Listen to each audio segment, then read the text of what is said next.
All right, Nick, let's talk about the Green Bay Packers. This is a team kind of disappointed in the beginning. Start out 3-6.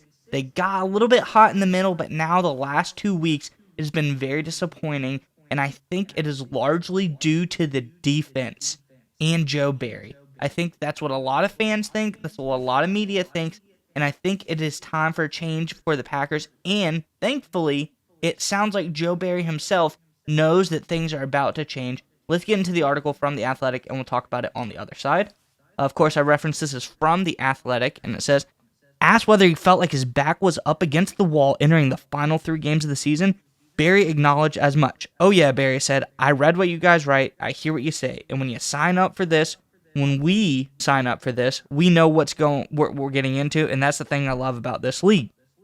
The Packers crawled back from 2-6 after starting 3-6.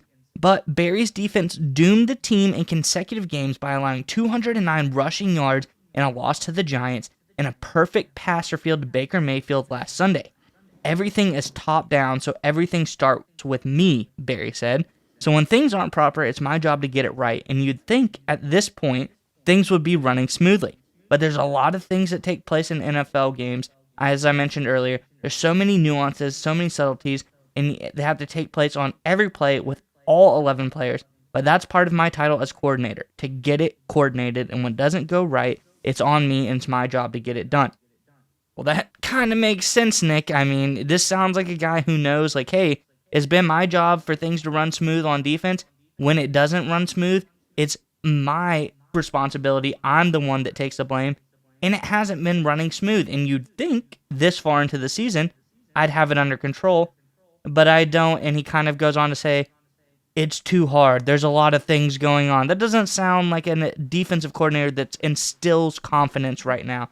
So I don't know what you think, Nick, but I think this sounds like a Joe Barry who knows. They sees the writing on the wall. I'm curious, though, what exactly your thoughts are on this. But Packers fans, let us know in the comments below.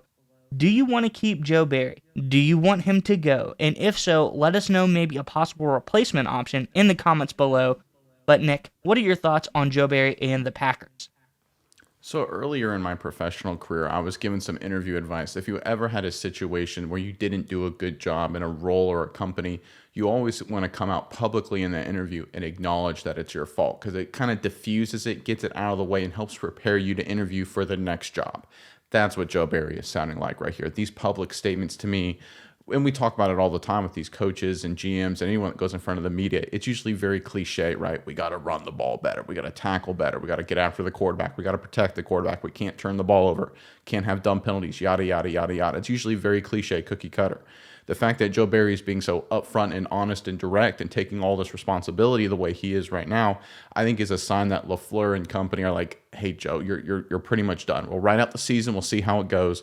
But clearly the front office is looking to move off of Joe Barry, and Joe Barry is kind of getting prepared for his next interview. That's what I'm hearing right here. This is a guy that's setting conditions that way this offseason when he's interviewing to be a linebackers coach or a D-line coach or secondary coach, whatever, for his next job, he already is coming out and taking responsibility for what happened with the Green Bay Packers. That's what this sounds like to me. This sounds like a guy who knows his career with the Packers is over. He's interviewing for his next job. And look, there's no reason to think that he should keep his job with the Green Bay Packers.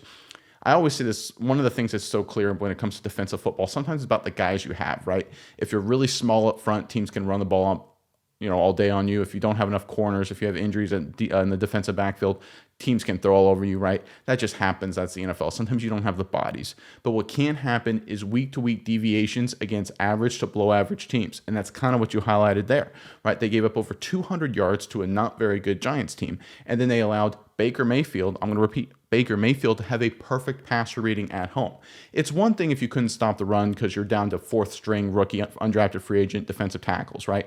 But that's not the case. It's one thing if you can't stop the pass if you're out of corners. That's not the case. It's everything. It's a defense as a whole. It's too easy for the Green Bay Packers to have teams move the ball in the Green Bay Packers, and that falls on the defensive coordinator. And I think that's why you're hearing all of this commentary about Joe Barry leaving. And I honestly think that's why you're hearing Joe Barry talking as if he's leaving, because I think he's getting those signals inside the organization as well. Yeah, Nick, and I think it's interesting because we talk about it. He has a 3-game stretch left, most likely, that they're going to probably potentially see what he's made of. but he's going against the Panthers, the Vikings, and the Bears. I mean, that's not much competition. I mean, I think if he falters at all, he's definitely gone for sure. But even if he beats these teams, I think that's what you want at the very least is for them to beat these teams. You should beat these teams in convincing fashion. So, I mean, even if he wins the next 3 games and the defense does well, I feel like he's on the way out just because this is no tour de force. This isn't a showing that would inspire confidence enough in the front office to keep him. You had that in the beginning of the season, and even so, like when you faced the Vikings, a divisional rival the first time around, you let them score 24 points on you. I mean, that's not a lot of points, but in a game when you only scored 10, like the defense had to step up against this Vikings team, and it just didn't happen. You look at the Steelers, probably one of the most abysmal offenses in the NFL right now. They score 23 on you when your offense only scores 19. I mean, this is a time when the defense really need to step up in some crucial spots, and they just didn't. They'd had a little stretch there where they looked pretty good, but it's back to being bad against bad teams. And I think that is the writing on the wall for Joe Barry, and that's why I don't think that he's going to be with the Packers organization next season. And I think one of the things to remember, and you brought up some of the games, how about blowing the lead to Atlanta in week 2, right? That's a game that's really come back to bite the Green Bay Packers in terms of their playoff hopes. But I do think one important thing that kind of drives this decision is that Jordan Love has looked pretty good. These young offensive weapons for the Green Bay Packers have looked really good. It'd be different if like Jordan Love was just a dumpster fire, or these receivers were god-awful, terrible, or whatever reason, and you could just chalk it up and say, we're just a bad team, we're in total rebuilding mode. But they have a quarterback that looks like he's the franchise guy in Jordan Love, and they've got a young offense that looks like they could be a playoff type of offense. They just need some kind of defense to step up and be consistent. And I think that's what is really driving it right now. They beat the Kansas City Chiefs. They got to 6-6. Okay, we've got a relatively easy schedule to finish out the season. We got a chance to really make the playoffs here in the NFC, and they dropped back-to-back games. And they played poorly on defense in both of those games, despite the offense doing a somewhat decent job. Jordan Love had some issues in both games, but he was still good enough to at least be competitive. The defense should have played much better, especially against the Giants. How about giving up the game-winning drive against DeVito? I mean, no matter how you look at it, it just wasn't been a good job by Joe Barry and this Green Bay Packers defense.